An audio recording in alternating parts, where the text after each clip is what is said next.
Hi, Tim Plummer here. Today I just wanted to do a quick video to talk about Joomla 3.5, which the beta version has just been released. There's some new features coming up, so I was just going to go through some of those features and have a little play around and show you what they are. So the beta version released in November 2005. We're expecting the stable version in December, around the 8th of December, and it's only an incremental improvement from 3.4.5, which is the current release, so it's not dramatic. But if we just go through some of these changes here, the first one it says here is about an update email plugin. So looking at the Joomla 3.5 site that I've installed here, the first thing that strikes me immediately is the background color here of the logon screen has changed. The shade of blue from 3.4.5, it was a darker blue, now it's a much lighter blue. So I'll just log in to there, and I'll just log into the 3.4.5 site as well, so we've got a comparison. Helps if you put in the right password.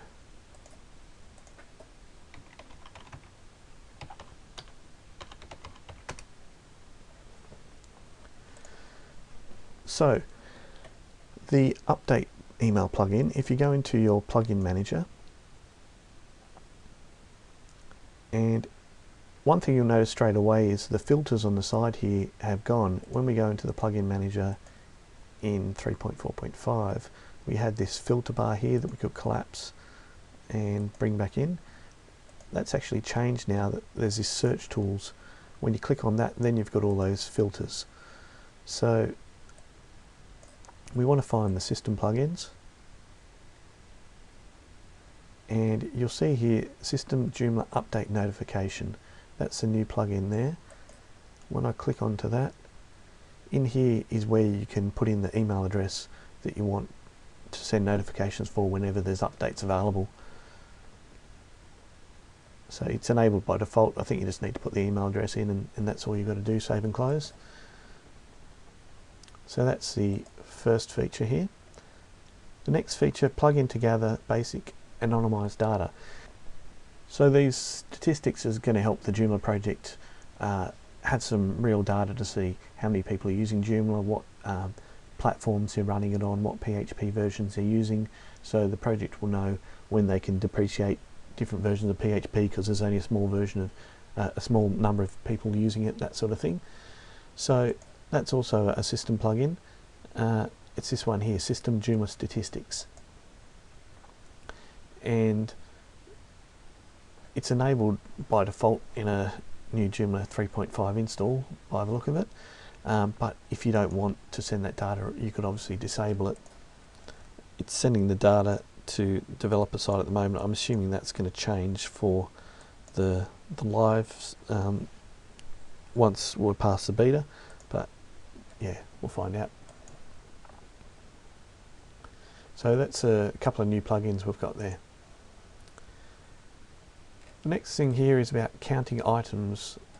Now, one place I did notice that when you go into categories,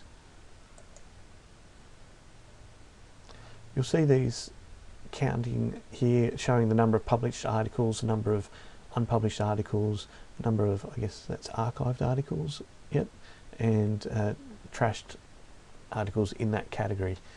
If you compare that to Joomla 3.4.5, when you're looking in the category, you don't have that extra information. So I'm assuming that's been added in a couple of places. From the mention here, there's a few different pull requests. So yeah, it's saying about in the articles, banners, contacts, and news feeds. So just a little bit of extra information to help you there. Okay, added site and admin links to module user status. I've got no idea what that is because I don't use it. I'm going to skip that one. Add ability to add user CSS file to Protostar. So the default Joomla template, which is Protostar, that's for the front end, it makes your site look like this. At the moment, when you go into it and look in the CSS, there's just this template.css. There's no user CSS or custom CSS where you could add in your own custom CSS that won't get overwritten when Joomla updates. So for anyone who did want to use this plain template, which I guess there's some people that use it, but what you can do is you can add in a new file here. We can say new file, make sure it's in the CSS folder, call it user, and it's a CSS file, create. So there's my user CSS. I can add in some custom CSS here. I'll just chuck some in and save and close. So now when I look at my home page and refresh, you can see the color of the top there has changed, and it's applied that custom CSS. Now if I was to upgrade the Joomla version and it was to add new versions of these files in the template here, we're not going to lose that user CSS. That's our own custom file. It's always going to stay there. If you look in the index.php, you can see in here somewhere it's actually loading up it's loading up the user CSS if it exists. So that's the extra line of code they've sort of added in to make that happen. So the next feature we've got here, download system environment information. This one's useful for when you're providing support on a site, or someone needs to help you with your site. You need to give them some information about it.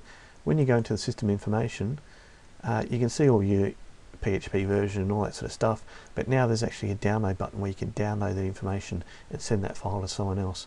Compare that to Joomla 3.4.5. we didn't have those download buttons, so that's a new feature that's been added in. TinyMCE drag and drop images. This one here, when you go in and add an article or anything like that, and you're using the default TinyMCE editor, you can now just literally grab an image from your computer and drag it on there, and it drops it in and uploads a file and whacks in. Because I've already got that file, it's not going to do it. I'll just grab another file here. You can see there it's put it in straight away. Now if I go into images here where you'd normally go in and select the image, you can see it's already uploaded that file straight away. It doesn't do any manipulation of that image. It's not going to shrink down the size of it or create a thumbnail or anything fancy like that. But if your image is already the right size, it's just a quick and easy way to get the image in there. Now I did see a tweet about Joomla 3.6, which is expected around March next year, and with that they're talking about having the new media manager available. And what that new media manager does, it replaces the current media manager and gives you a lot more control over the images. You can manipulate them, you can create thumbnails, you can resize them, crop them, that sort of stuff. But with Joomla 3.5, that stuff isn't available yet. So this is at least better than what we had before. If you tried to drag an image into 3.4.5 or earlier, it's not going to allow you to just drag and drop the image in there. So that's a new feature they're talking about. So the next thing it mentions here is about a backwards compatibility break. For people who are using the string class in any of their code, they'll need to change it to string helper. I'm not personally using that in any of my extensions, so I don't think that's going to be a problem for me, but for anyone who is using that class, it's just something to be aware of. There was also talk of some routing changes that were supposed to be coming into Joomla 3.5, but they've decided that those aren't quite ready yet, so they've pushed them back to Joomla 3.6, so we should expect those around March next year. So yeah, that's just a quick look at what these new features in 3.5 are. They're not a dramatic change, they're just minor incremental improvements, but it should be nice to use some of these features when they're available. Hope you enjoyed the video, and I'll see you soon.